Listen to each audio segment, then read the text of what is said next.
Okay, so we are, all right, I am live. So out there in our virtual audience, if someone out there would let us know that you can see and hear me, that would be terrific. We are here live in the basement of the Masonic Center on this gorgeous, gorgeous summer day. It's cooler than it had been, so of course we think it's better. And I am going to do a spiritual mind treatment shortly on peace and all peaceful things related to that. As soon as I see someone, is that you, Gary? Well, if it works for you, it works for me. All right, so out there in virtual land, if someone joins us, I will include you and let me know you're here and let me know if you'd like a spiritual mind treatment. All right, Tina, you have won. So let me know, email me if you'd like for what you would like me to do a special affirmative prayer, and you're set. All right. This word is being spoken for each one.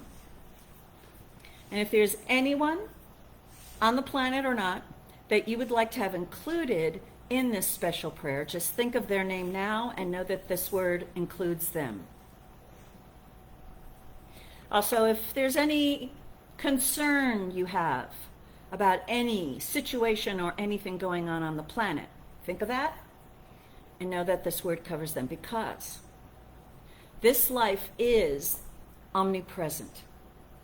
And the definition of God, the cause, the creator, is all. All includes all. There is no exception. There is nothing outside of it. Anything that anyone can think of as being outside of God, the circle of what is God is now increased to include that spot.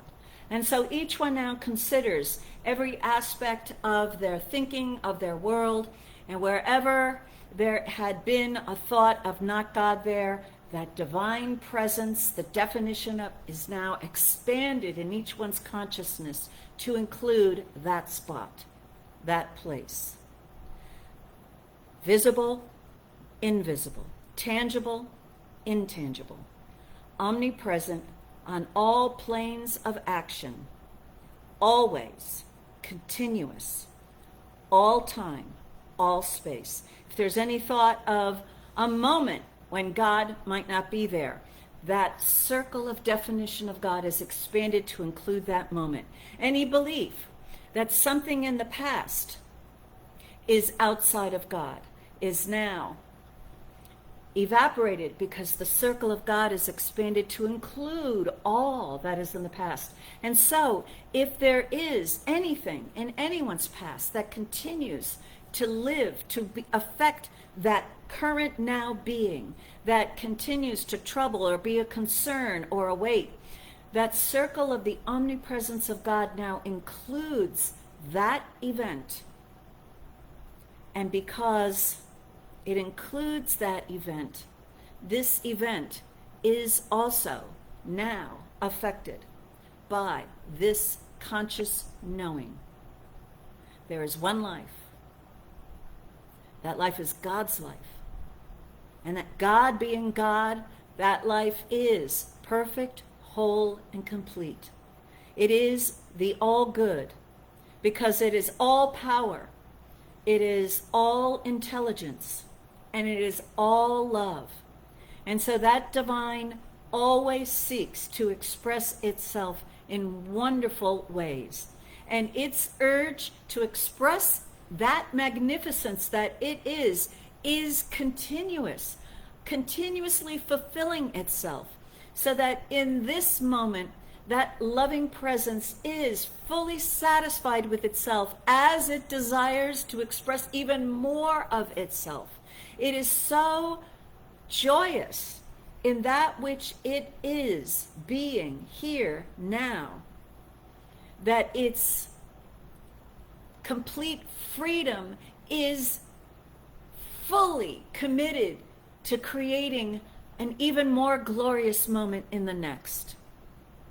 And so this loving presence desires this and desires it everywhere, anywhere, and always. And so anything that has been in the so-called past is now recognized to be affected by that one loving presence here and now in this consciousness. That divine presence is showing its gift, its presence, its existence here, there, everywhere. And so the past is changed as the present environment is changed, and the future possibilities of expression all changed because of this recognition of this one omniscient, omnipresent, omnipotent creator of all. Creator of time, creator of space, creator of all. Nothing is outside of its creating. Nothing. And so each one is now more aware and more in wonder of the activity and the presence of this creative, loving being, and welcomes it to reveal its existence in every nook and cranny of each one's world and consciousness. Wherever there is anything that troubles or concerns or distracts one, and as well as any and all belief that one has to worry about it, that one has to figure it out in order to resolve things, or that one needs to resolve anything, all of those thoughts are now let go, erased, evaporated, vanished, as each one accepts that the existence of that universal peace that knows omnipresence, omniscience, omnipotence, here, there, everywhere. If there's any concern about a loved one or anyone, about anyone in anyone's world, each one is now recognizing that this same presence here and now is there with each and every loved one. And that for each and every loved one, that divine presence, all of its love, all of its wisdom, all of its guidance, its protection, its blessings, all of its good, right there. Nothing is outside the scope of God. And God is the all good. Not the human concept of good where there is an opposite of evil, but the good which all can agree upon. The all good. And so each one in this recognition is now lifted up in perception and able to see the creation of this universe, this earth, humanity, everyone, with the eyes of the seeing one, of that one that sees itself in its beloved creation, and that infinite intelligence of mind that knows what it is creating and knows what it requires and needs to thrive. That one loving presence desires to thrive by means of its creation. And so for each human expression of this divine, that thriving includes glorious health. It includes success and fulfillment in expressing one's uniqueness. And it includes support. All that is required to be a human being here and now, in this day and in this age. So that support includes all the money, all the ideas, all the wisdom, all the guidance, but it also includes all the support of all this magnificent technology and inventions that the divine is bringing to humanity through human beings. It includes the government and the banking system and the financial system and the stock market. It includes all what the divine has created using human beings. And so any belief that anything that humankind has created is not God created disappears with the eye of that divine perspective, with the eye of that which says, I am that I am, and there is no other. And so all is included. All is the presence of God. It's life, love, light. It's power, peace, beauty, harmony, and joy. All present everywhere, present right here, always, right now, continuously expressing these qualities in a greater and greater way. And there is no exception. There is no spot where God is not. And there is no end to the creative activity of the divine. Therefore, there is no death, no loss, no lack, no limitation. And wherever anyone may be confused, there is the peace of clarity, the clarity of seeing from that higher perspective. And each one is seeing truth. And in seeing that truth, each one is free of that which had disturbed, bothered, troubled, or confused. Each one is free. Moving forward now in life, each one is able to relax. Accept this peaceful presence. Claim the all good as his or her all good, and enjoy the experience of living this life completely. I am grateful that this is truth, so I release this word to the law, knowing that the law makes it so, and so it is. And that's the way it is. All right.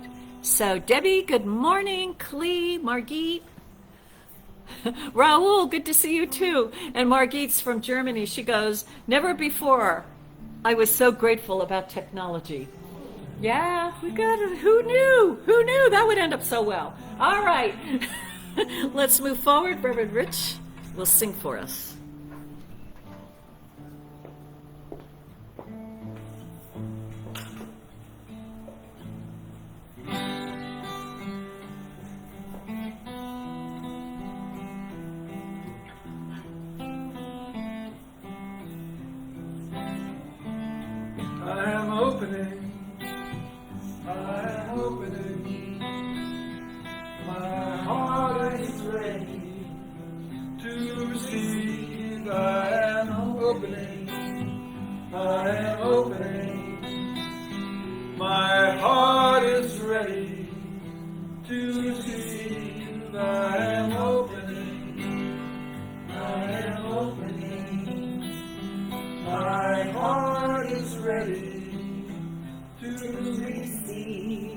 And so let's take a moment and be conscious of what we are opening to and choose. I recommend choosing to experience fulfillment of that which is within your heart, whatever that is. It's a divine desire, and it will find a way. So open to greater good in some way, whatever you came here for, open to it, and allow that invisible presence to bring it to each and every one of us in its own wonderful way. And so it is.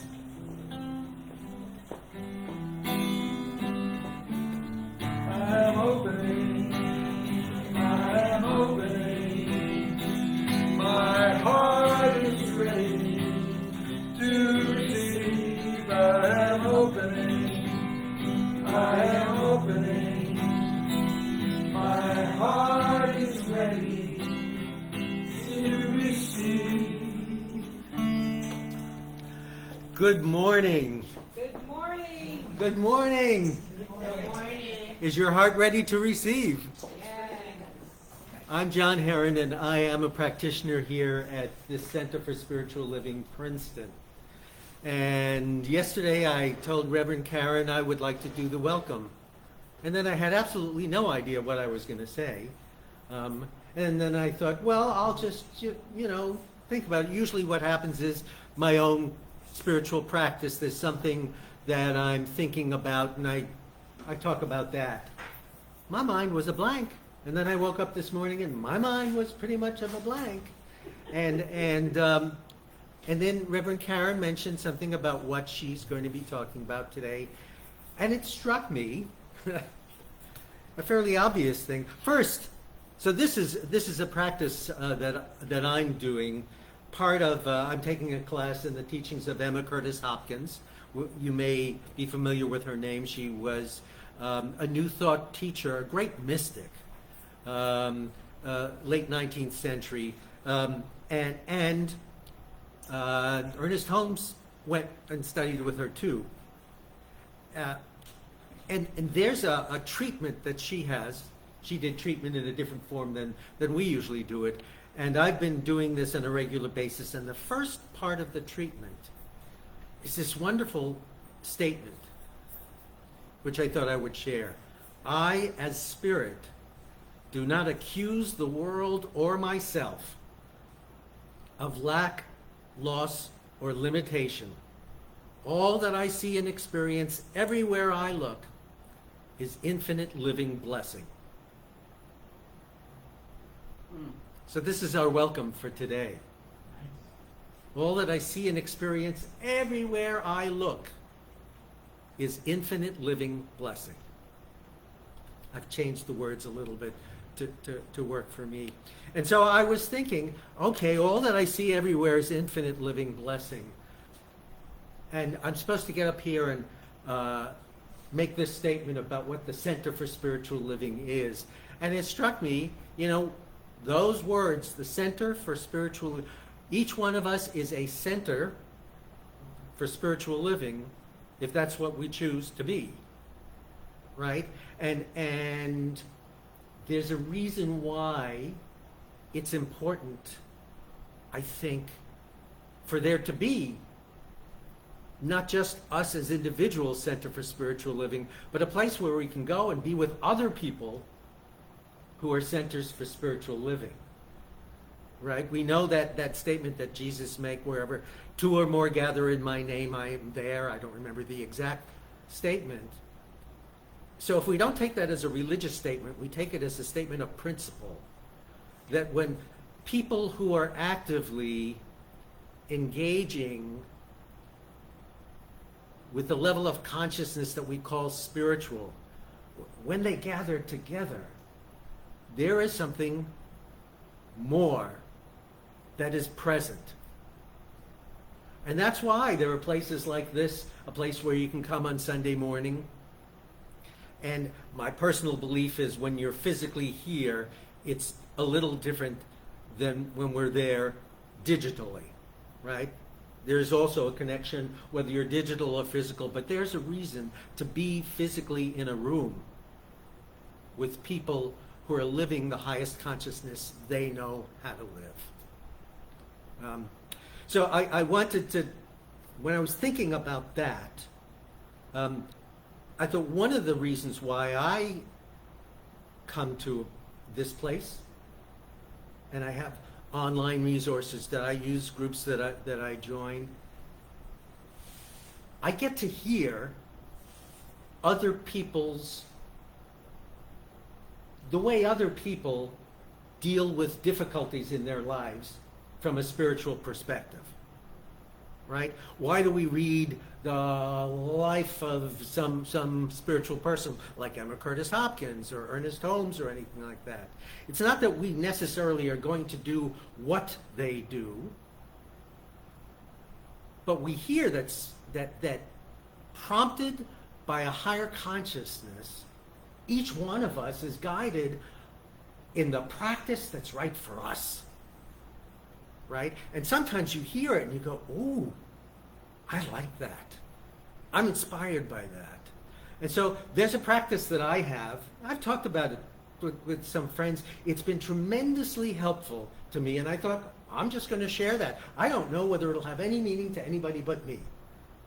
But here we are as people living trying, and no, living a higher consciousness.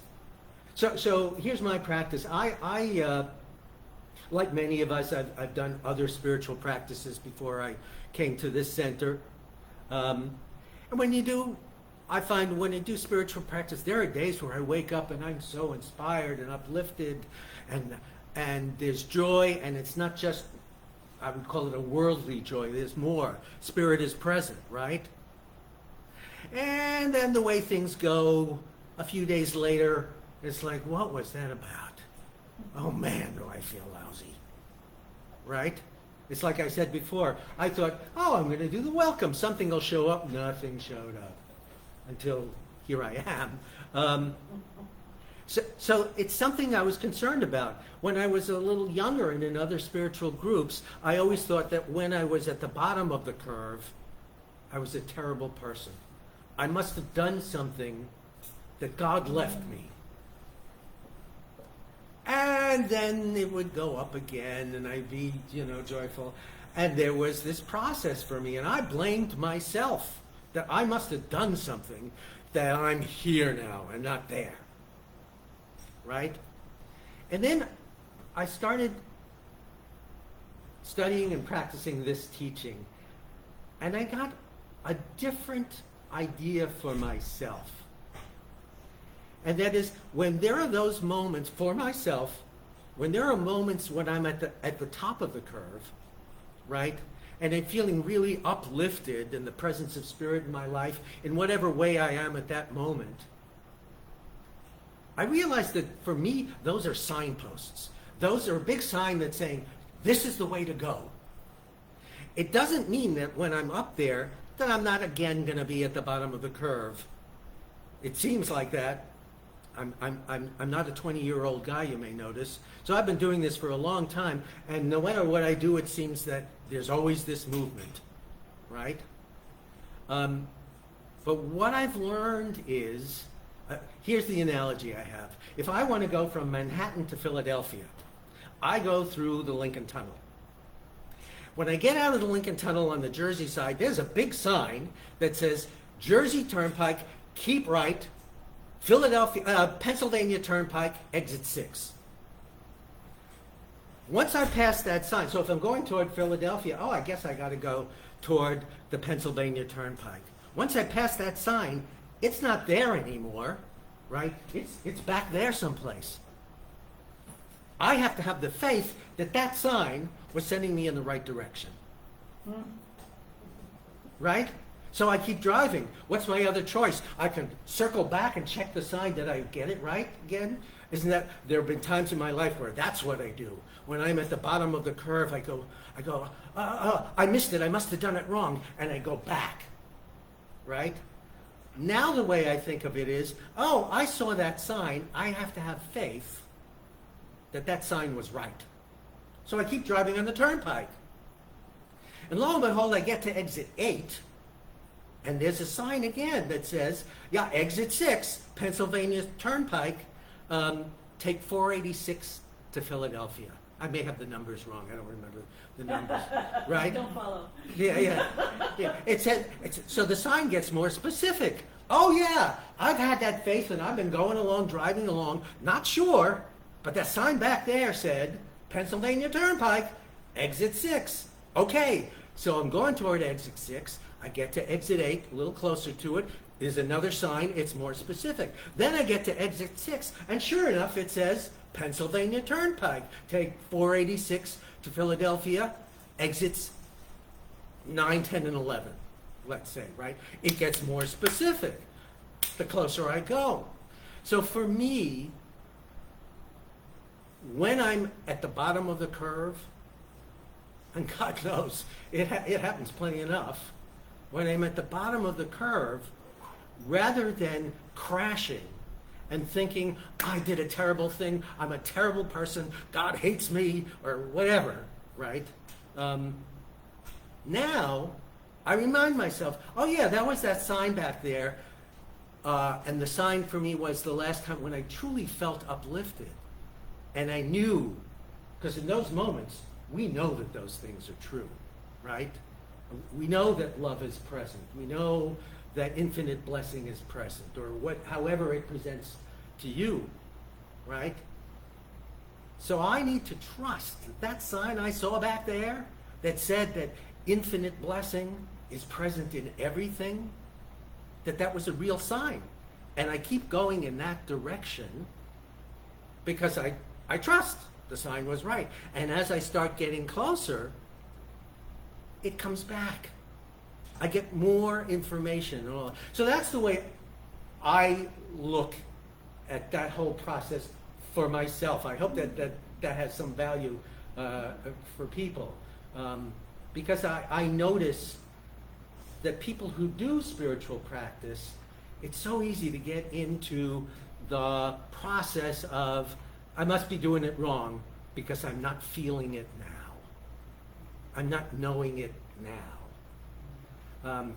One class that I've been taking, Reverend Karen pointed me to over COVID, Dr. Tom Sanar. And one of the things that Dr. Tom Sanar says, it's not just that we know, but we know that we know, right?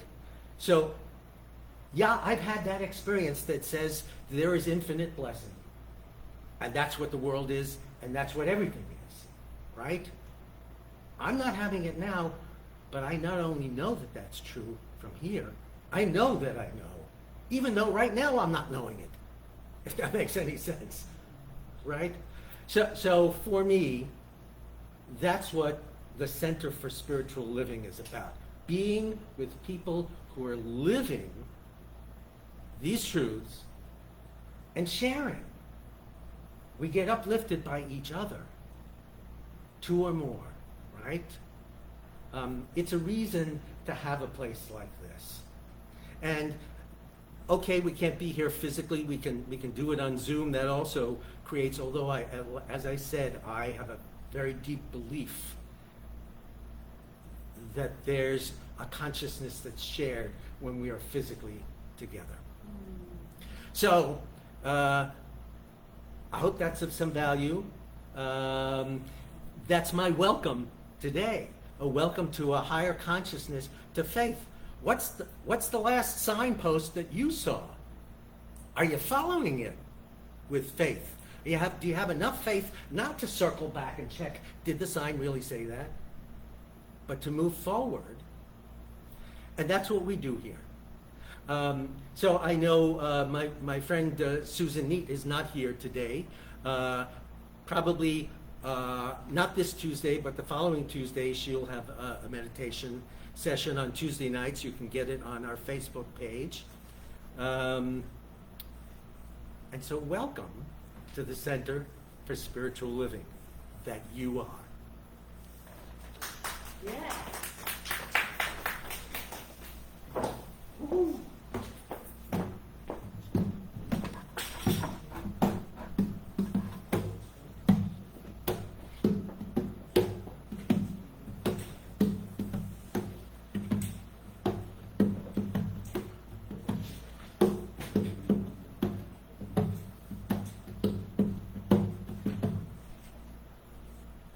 I thank you, God, for most this amazing day, for the leaping green spirits of trees, and the blue true dream of sky, and for everything which is natural, which is infinite, which is yes.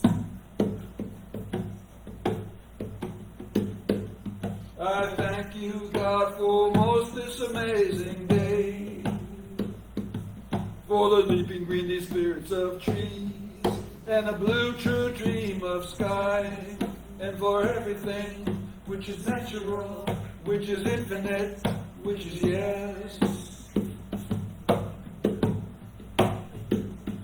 I thank you, God, for most this amazing day, for the leaping green spirits of trees, and the blue true dream of sky, and for everything which is natural, which is infinite, which is yes, which is yes, which is yes.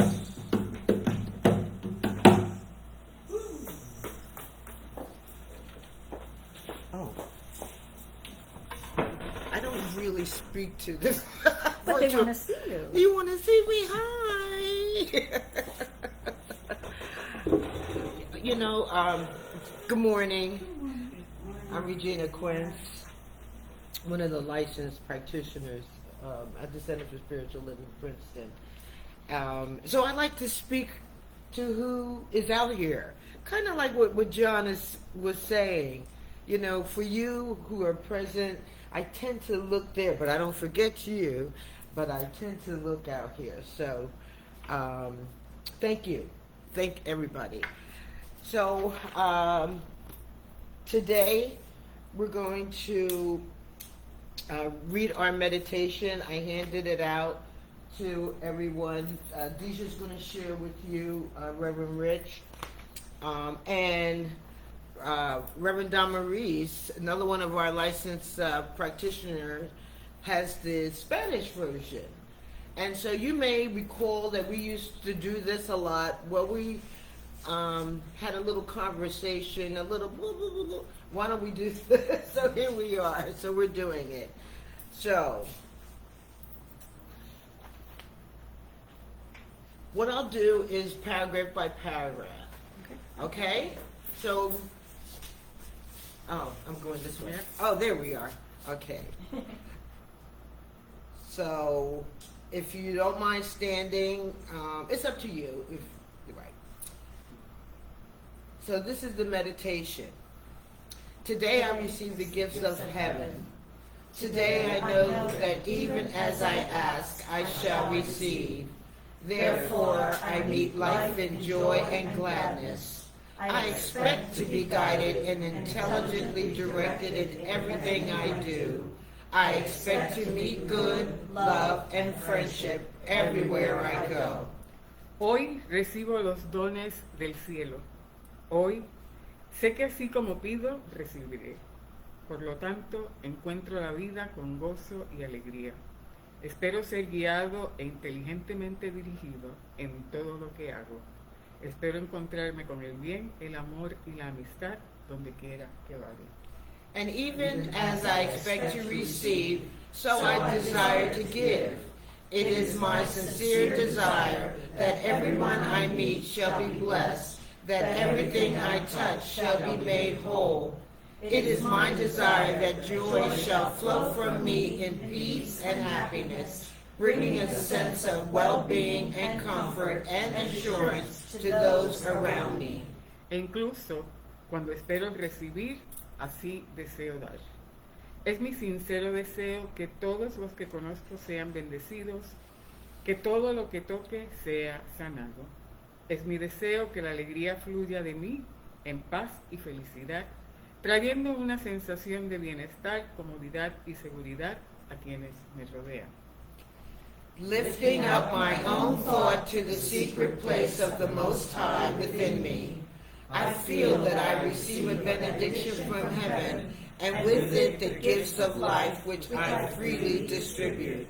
And I know that as I gladly give of myself to others, so shall something from them come back to me to go out again, blessing and healing. Elevando mi propio pensamiento al lugar secreto del Altísimo dentro de mí, siento que recibo una bendición del cielo y con ella los dones de la vida que distribuyo libremente.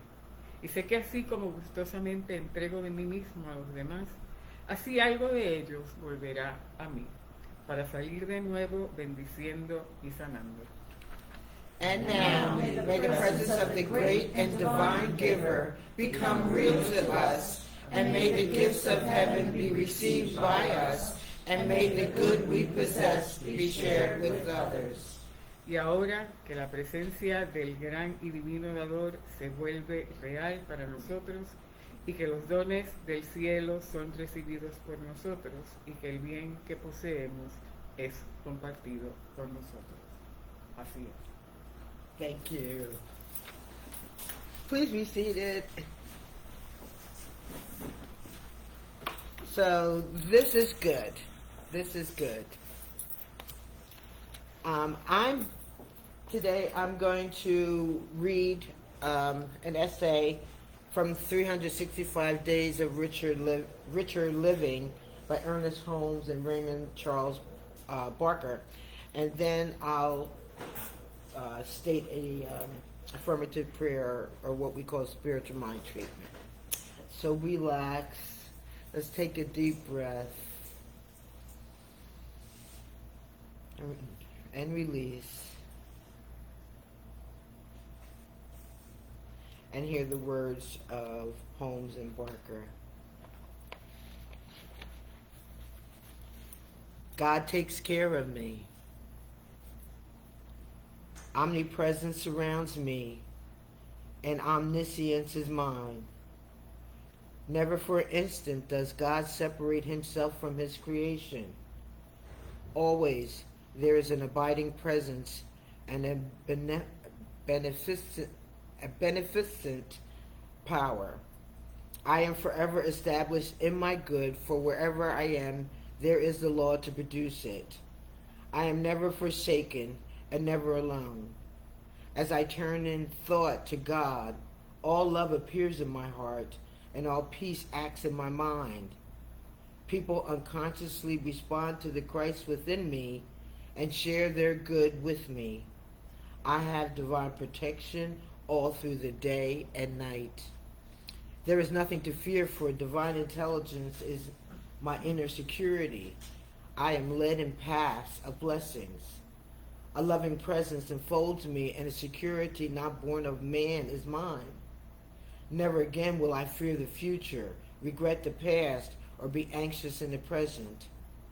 I have absolute faith in the power of God where I am and wherever I may go. The Lord is my shepherd. I shall not want.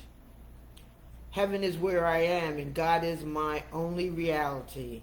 The truth has set me free of fear, and I walk undaunted the pathways of God.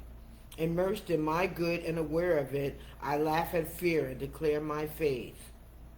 The Spirit is within me as definite guidance and complete success. I am protected from all evil, for divine intelligence inspires me to right action. God knows I am successful, healthy, and peaceful. I now join with God in knowing this. All other human speculations are as nothing, for God alone is true, and success alone is possible. I let God act in my world, and I know that divine love upholds me in righteousness and peace. Always the Lord is at hand, yea, even within me. I am blessed and sustained by the Christ within my soul. And now for the affirmative prayer of spiritual mind treatment. And this treatment is for each one listening to this service now or in the future, for the Center for Spiritual Living Princeton, for its practitioners, its senior minister, its music minister, and for all those who embrace the teachings of the science of mind. For each one recognizes and acknowledges the presence of the Creator, the first cause. Each one knows its harmony, its beauty, its order, its peace, its love, its life, its power. And each one knows that it is in them, as them, and of them. Therefore, each one allows this good to unfold perfectly, completely, and wholly into their experience. Each one knows that each one's desires is the command of God, is the seat of God, unfolding easily and effortlessly into their experience. And this is good. each one dismisses doubt and fears, and each one accepts the process of good unfolding in their experience. Each one knows. Each one is the I am that I am, and each one is absolutely grateful for this to be so. So this word is set to law, unfolding perfectly, deliberately, purposefully, and so it is. So it is. Ooh.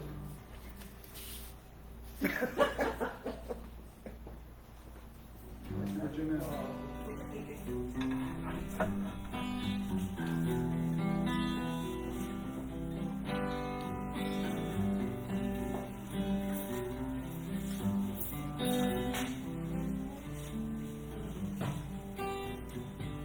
I dreamed of rain and the rains came, soft and easy, sweet and clear. I dreamed of rain and the rains came, peace spread over the land. I dreamed of summer and the winds changed, the green was easy, the rivers ran clear. I dreamed of summer and the winds changed, peace spread over the land. And the flowers bloom in the desert, the air is fresh and clear. I dreamed of rain and the rains came, and peace spread over the land. I dreamed of freedom and the moon rose, the way was easy, the path was clear. I dreamed of freedom and the moon rose, peace spread over the land. And the guardian stars are shining, the night is bright and clear. I dreamed of freedom and the moon rose, and peace spread over the land. I dreamed of heaven and the earth sang, the sound was easy, the song was clear. I dreamed of heaven and the earth sang, and peace spread over the land. And the ancient pain is forgotten, and the Father's steps are clear. I dreamed of heaven and the earth sang, and peace spread over the land. And peace spread over the land. And peace spread over the land.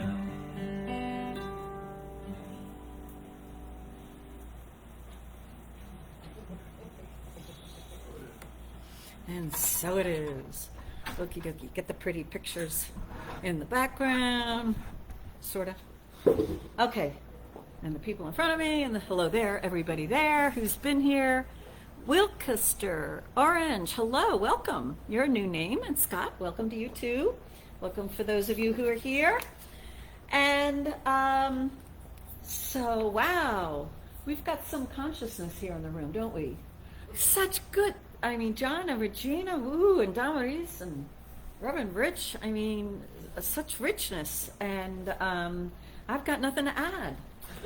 You know, they said it all.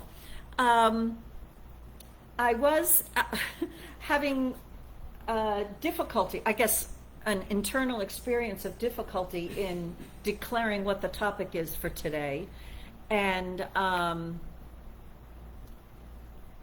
so this morning, I still didn't know what I was going to talk about, and I decided to do a treatment, a spiritual mind treatment.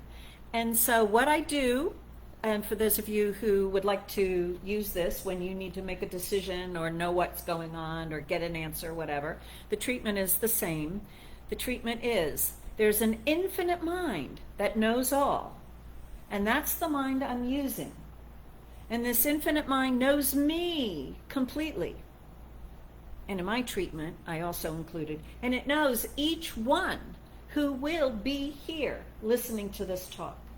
And it knows the best ideas. It knows what each one most desires to hear. It knows the answers. It knows the solution. It knows the guidance. And this infinite mind, is now given to me in my conscious awareness the ideas that I need to say. What is the infinite mind desires to be said, to produce within each one the good that they came here for.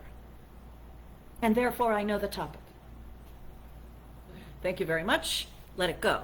So that spiritual principle that there's an infinite mind and I am using, I just demonstrated to you my faith, my belief that this infinite mind that knows everything knows what needs to be said, and it knows what to tell me.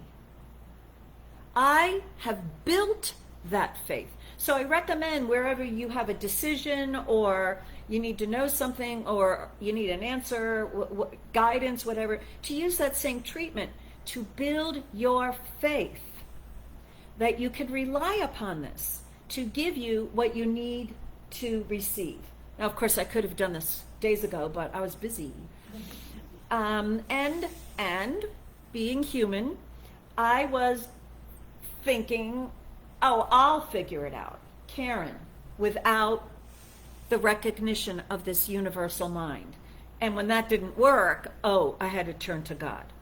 So our topic this day is about building faith to see us through those times when we have doubt. And as Jon so beautifully described, we have those high moments of belief and then not so much. And so what a couple of you had requested was, can you give something for us to do when we're in the not so much place? And the answer is that in that phase of our experience where we are having doubt, we discover how much faith we have built in the good, in the all God, or how much more we need to build in order to get through this time in a more peaceful way. So I don't know if it was what Jon said or something, but for some reason a memory came to me early on here in my ministry here. I think a few of us went to Great Adventure together. I don't think it was anyone in the room. And there was a ride that had just opened that summer called Medusa. And it was one of those roller coaster things. And we were walking past it, and a couple of us said, hey, that looks like fun. So let's get in line. You had to pass that, you have to be so high. And I'm like, well, I met that requirement. So, okay. So we're standing in line. It was an hour long, and we're yakking as people, when we're together in a spiritual community, we tend to always have something to say, right? You're never at a loss for words in a spiritual community. Have you ever noticed that? You go to a party, you might not know what to say, but you get to this room and you got a lot to say. Or you want to hear somebody else say a lot, whatever. So we're having a great old time. And I'm noticing that we're getting closer and closer to the entry point. And I'm noticing that I'm getting a little nervous and anxious. But I just distracted myself with the conversation, pretend like it's not happening. Pretend like I'm not about to get on this ride, which apparently throws people around. And so I kept ignoring where my feet were leading me, and got up to the ride. And if you've been on rides or something, you know what it's like. It's like, wait, and then all of a sudden, okay, and now you're in the ride. And I'm locked into the ride, and I realize I'm not ready. And I want to get off. Give me a little bit more time to get ready. Get into the consciousness. Build my faith a little bit more. Whatever. I'm not ready. Get me off. But I restrained myself from screaming, "Get me off this ride right now," when there was a chance.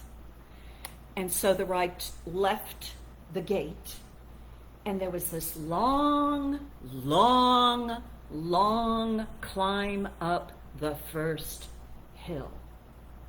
I couldn't handle how long it was for the ride to get going. I couldn't handle it. I'm surrounded by spiritual people who are part of our community and who might have, up until that moment, looked up to me as a rock of faith and stability and clarity. And I just let loose, screaming the whole long ride up the hill. Just screamed. And they're like, "What the?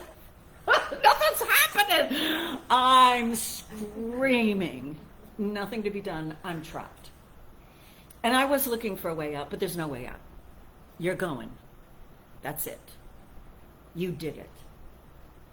And so you get over the edge, and then you hang there a little bit, looking. And then off it goes. And it was the most free, delightful experience I have ever known.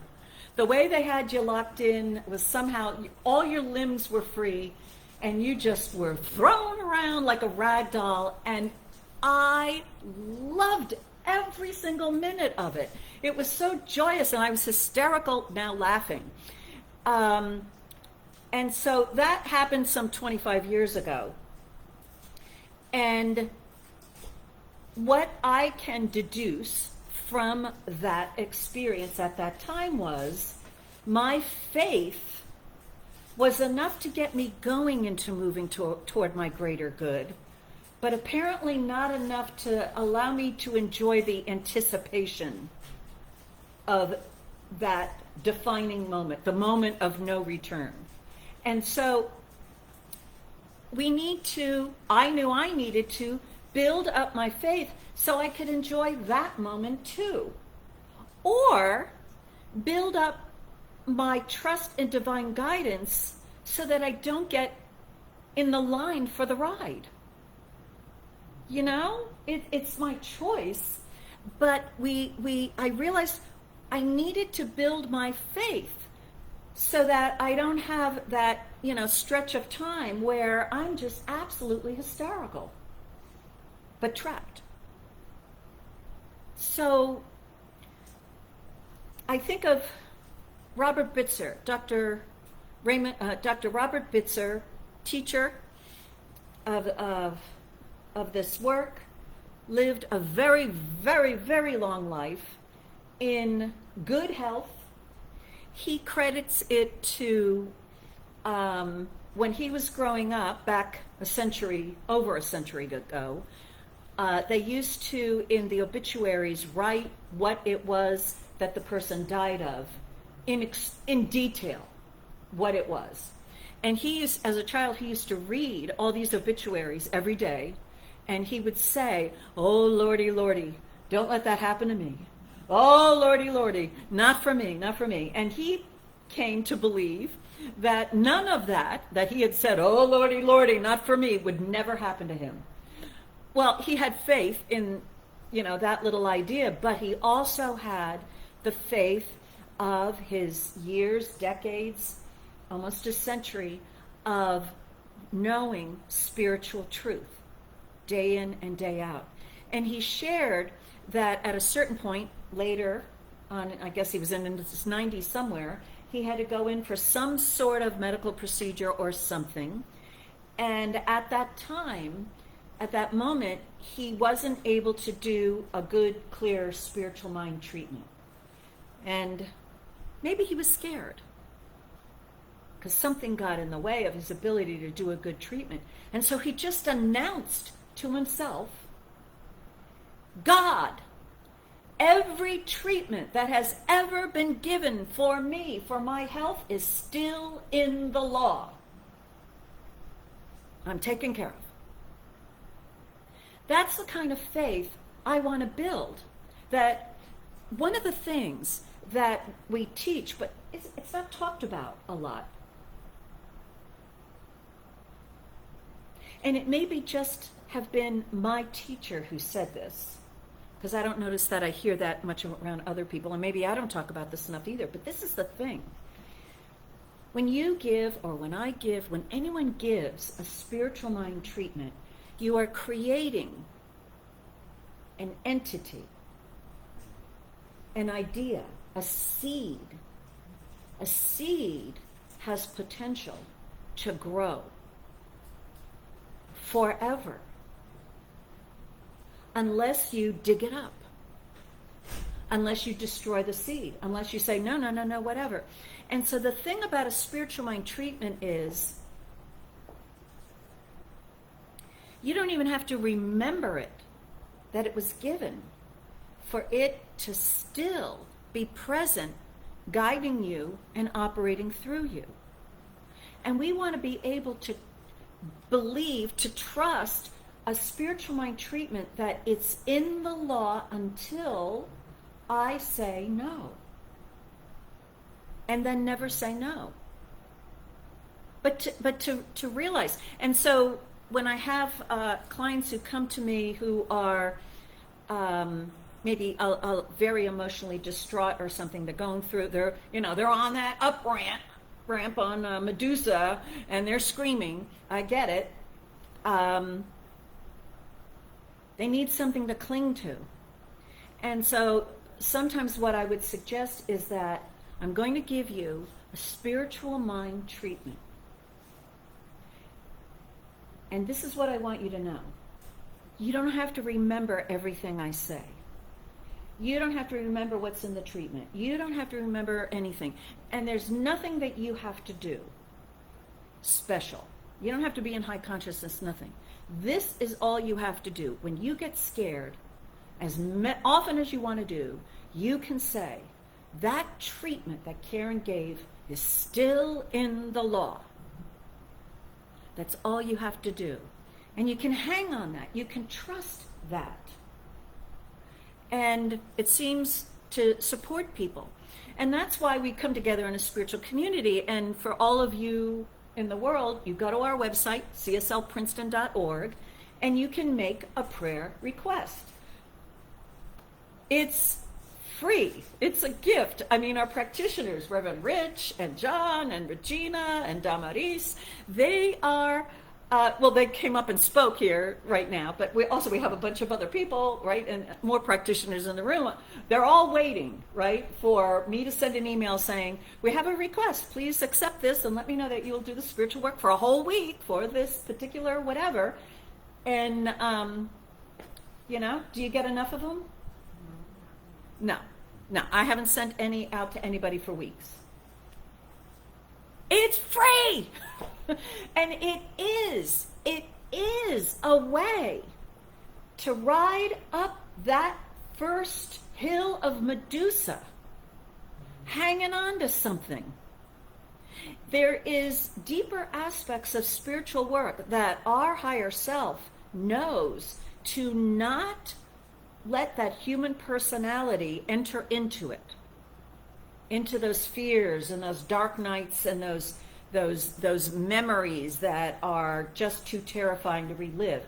There's some aspect of ourselves, our higher self, that knows, do not go there. For me, Karen. It says, Karen, don't go there. Don't do that spiritual work. Don't, what is that? Don't tickle that hamster. What is it? What's that saying? Let sleeping dogs lie. Let sleeping dogs lie. Oh, no, don't poke that bear. Don't poke that bear. Tickle the hamster. Don't poke the bear. Tickle the hamster. Okay, so for our greater good, because we know we don't have a consciousness developed yet on our own that can face that. But when we have a spiritual mentor, someone who is spiritually holding our hand, we can rely on their faith to see us through. So one of those great ways to use a practitioner is when you don't trust the faith that you've built up in God and the all good, you can turn to someone else who you believe does have the faith. And we've got Reverend Mary Mannon Morrissey. Years ago, she loves her story of she was in the hospital. I guess it was her kidneys, right? I got a nod. Apparently, she was going to have surgery. They were filled with something, I don't know, cancer, something. And both of them were getting removed. And the night before, a Christian Science practitioner came into her room and had a little conversation with her and said, would you like me to do a prayer for you to remove whatever that is in your kidneys? And Mary said, sure. I guess she was a teenager, something like that. And the practitioner said, do you believe that your kidneys can be completely healed? And she said, no. And she said, do you believe that all the disease on one side of the kidney can move over to the other? And Mary said, I believe that you believe. She did the treatment, and that's what happened. So when they got in there, only removed one of the kidneys. The other one was completely clear, completely fine. And again, things like this happen to us when we're young, and we're so affected by them. Even Dr. Stuart Grayson, he had a major healing when he was a kid. He was sickly, he was ill, and his father was a doctor, and his whole life was being an invalid. And someone outside of the family did some sort of, I don't know what, to him, and he was healed. And he dedicated the rest of his life to figuring out what happened. What was that? So we see these demonstrations of the faith that other people have. And there's something in us that believes it's possible. They have the faith, look at that, and I want it too. But what we can do until we have that faith is rely upon the faith of someone who has it. And that's why I see a practitioner, right? I call on a practitioner. And along with that, when we're not on the up-ramp of Medusa, we want to grow in what it is that we believe. Dr. Ernest Holmes has in his textbook, The Science of Mind, a whole chapter on building faith. And he says, one cannot be a good student of the science of mind who is filled with fear and confusion, right? Can you treat when you're filled with fear and confusion? Although I have taught you all how to do a treatment to get rid of the fear and confusion. So yes, you can do a spiritual mind treatment to change your emotional experience. Just saying. There was, years ago, not that long ago, I was a minister. I was still working in Manhattan somewhere. No, I wasn't a minister, but I was a who knows what I was doing. I was somewhere. I was near the World Trade Center working in a very high-rise, on the 40th floor of a high-rise office building. And it was a Friday evening, and for some reason, the whole city had gone into panic. The whole city was expecting some sort of community riot. And everyone who could was leaving the city for the weekend. Who knows what the details were? Who can remember all our hysterias, right?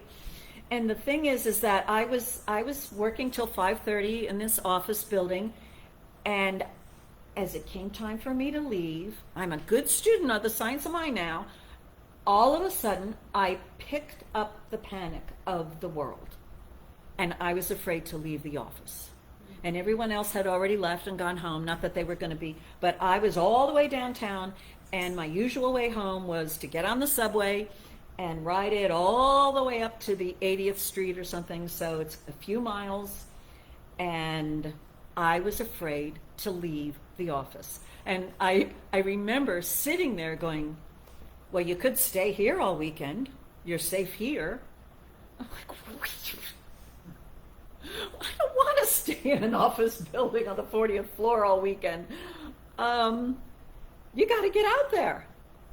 So I did a spiritual mind treatment to take away the fear so that I could go home, because I knew I would be fine. But I didn't trust being fine filled with all this fear. And I didn't want to ride up the ramp of Medusa. It was like, I'm not getting on this ride, but I can't get rid of the fear, and it's the only way out. So what do? So I did a treatment to get rid of the fear, and the fear did not go away. And I'm like, what the hell? Because what the heck? I mean, and I'm like, well, you did a treatment that you can safely go home in peace, in harmony, in love. Are you going to trust your spiritual mind treatment and go, even though you're freaked? I'm like, well, here's my choices: stay here all weekend or walk. Even though I didn't have the confidence, the peace, I was scared. But I took a deep breath and started moving out into the big, bad, scary city, saying, I trust my treatment, I trust my treatment, I trust my treatment. And I moved through the subway, got out of it in my neighborhood. I saw traffic jams of cars driving out of the city. And the sidewalks are empty. And I'm like, trust the treatment. Still, all that fear was in me. And I get to the corner right next to my house. And there's a woman standing there on the corner. And she turned to me and she said, can you help me walk across the street? I'm too afraid to move. And I said, I get it. I can help you. Sure. And I walked her across the street, and my fear was gone. Gone. Now, I spent the whole rest of the weekend enjoying the city. Nothing happened. How could anything happen? Everybody left. So it was just one of those beautiful summers in the city where all by yourself, the whole world is yours. But you see, I got there despite my fear, and I had enough faith, apparently not to take away that fear, but I had enough faith to trust that my treatment will take care of me, even though I had the fear. And I walked it. So the demonstration for me was to realize, wait a minute, I don't have to take away the fear. I can still trust and do it anyway. And so, yeah, I've been on other rides. I've been having other experiences where once, they lock you in and they're wheeling you, or you're, on the on-ramp or whatever. I mean, there's also another ride there that I went on, the free fall ride. I don't know if has anyone ever gone on that? No? Anyone gone on it? You've seen it? You haven't gone on it? Oh, you have to go on it. Because you get on it, right? You're down there on the ground. And it's 4x4. You're in a little group of 4 people, and you're just going on it. And then, you reach some point and you go up the elevator. And that's when you realize you're gonna drop how many feet? And you're there and you're watching. Maybe there's 2 rows of people ahead of you, and so you're watching the group ahead of you, like you can see them, and then you don't. They're gone. And then it pushes you forward. And then the group right in front of you, boom, they're gone. And then they push you out, and you're next. And I was there, and I noticed to the left of me was a platform with a stair down. And it was too late. And I went down, screamed bloody murder, whatever. Okay, so you gotta go. to test your faith. No, it was a joke, people. So the thing is that, yes, we want to build the consciousness, as Ernest Holmes says. He says, the student must keep him or herself in a state of equilibrium, in a state of poise, peace, and confidence, in a state of spiritual understanding, right? We want to keep ourselves in that state.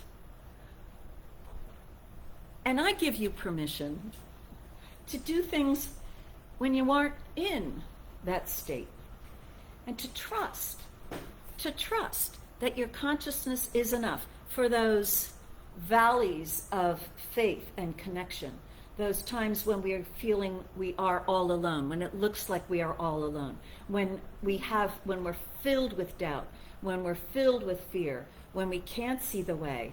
We want in those moments, and these are the moments of that people experience, we call them disaster moments, where everybody is panicking around you, and we've had a few of them, right, lately in the human race. God bless us all. And we want to have those experiences in those human race moments where everybody is going crazy. And you're feeling it, and yet something within you still trusts.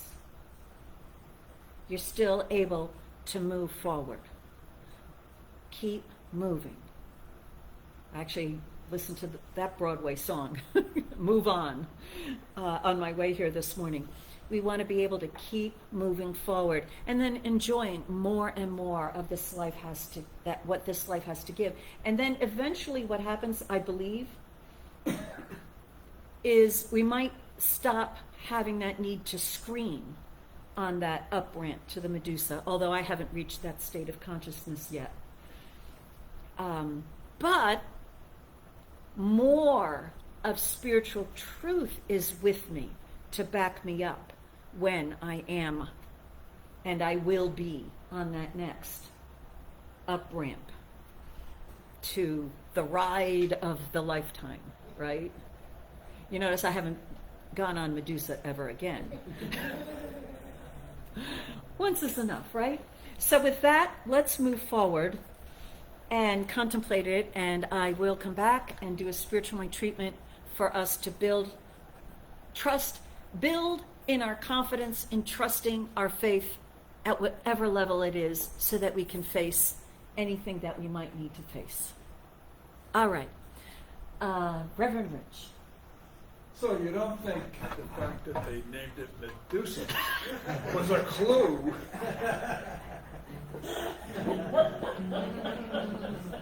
I was just reading a book that talked about the freedom of choicelessness.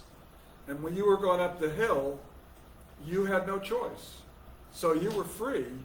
So you had a great time on the way down. Yes, I did. But you don't want to... I did.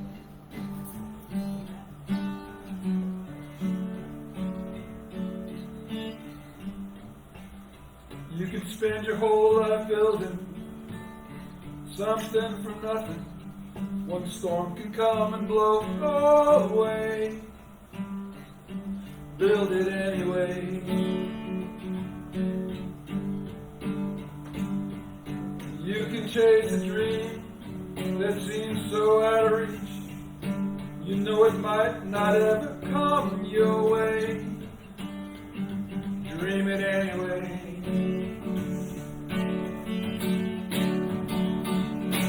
God is great, but sometimes life ain't good. When I pray, don't always turn out like I think it should.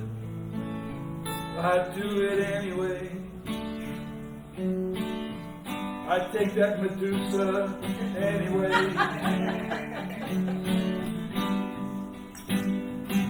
This world's gone crazy, and it's hard to believe that tomorrow will be better than today.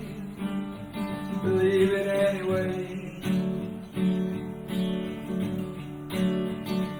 You can love someone with all your heart, for all the right reasons. And in a moment they can choose to walk away. Love them anyway. You can pour your whole soul out singing a song you believe in, that tomorrow they'll forget you ever sang. Sing it anyway. Yeah, sing it anyway. I sing, I dream, I love anyway.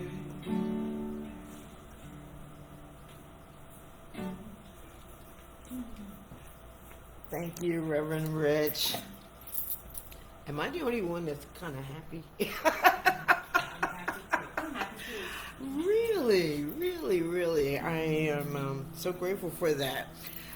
We're going to do our offering now. And I'm going to read The Law of Giving and Receiving by Ernest Holmes.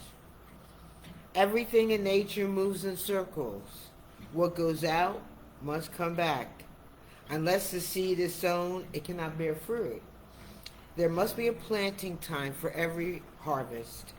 Those who give all receive all. Those who refuse to give limit the possibility of the greater good returning to them. Love, and you will be loved. Extend joy, and you will become more joyful. And for those of you that are in virtual land, please click on our donation button on our website, cslprinceton.org, to give your donation. Thank you.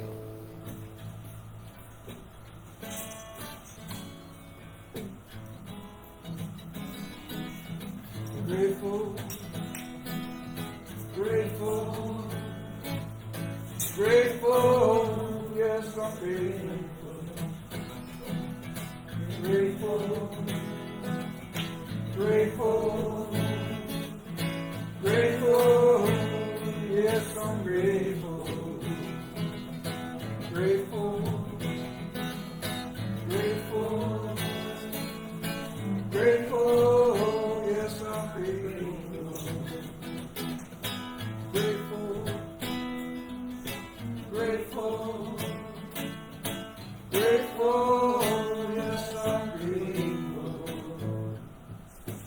Grateful for abundance, grateful for abundance, grateful, yes, I'm grateful.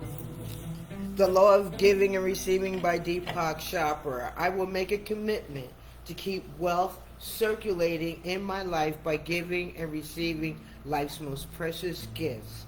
The gifts of caring, affection, appreciation, and love. Each time I meet someone, I will silently wish them happiness, joy, and laughter. Thank you. So here's that treatment I promised you. This word is being spoken for each one. Look, God is always present, and God cares about each one. And God is absolutely taking care of each one, protecting the integrity of each one's soul.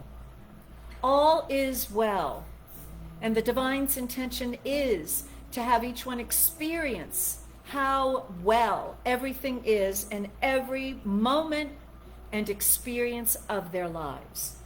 And so each one now trusts in a greater way than ever before in some aspect, glimmer of truth that supports, sustains, and maintains each one no matter where he or she is, no matter what he or she may be going through, no matter what may be facing them. Each one has enough faith in something of God that carries each one through to having an experience, a joyous, wonderful experience of living this great and glorious life. I am so grateful that that's the truth and nothing else but the truth. I release this word to the law, grateful it's done, and together we agree by saying and declaring and shouting, and so it is.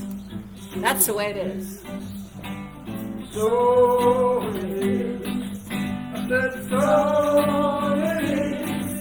So it is. So it is. So it is. So it is. So it is. So it is. So it is. I said so it is.